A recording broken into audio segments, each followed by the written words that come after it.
জীবনে এমন কিছু কিছু সময় আসে, মনে হবে এই বুঝি সব শেষ হয়ে গেল, এই বুঝি হেরে গেলাম, আর হয়তো উঠে দাঁড়াতে পারবো না। মনে হবে সব কিছু ছেড়ে দিয়ে কোথাও চলে যাই, এমনকি বাঁচার ইচ্ছুটুকু হারিয়ে যাবে। কি করবেন তখন?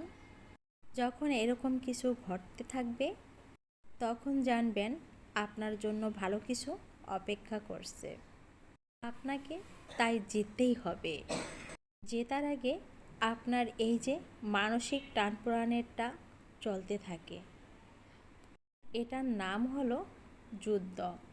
দুই প্রতিপক্ষেই আপনি, মানে লড়াইটা নিজের সাথে নিজের। এই যুদ্ধে জিতবেন কিভাবে? যখন এরকম ভাবনাগুলো মনের মধ্যে আসবে, কিছুতেই উটকো ভাবনাগুলোকে মনের প্রশ্রয় দিবেন না।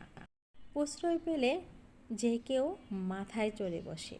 মাথায় রাখবেন, যেখানে শেষ হয় সেখান থেকে নতুন কিছু শুরু হয়। কিছুতেই ভেঙে পড়বেন না। জীবন এমনই, মন্দ ভালো নিয়েই জীবন।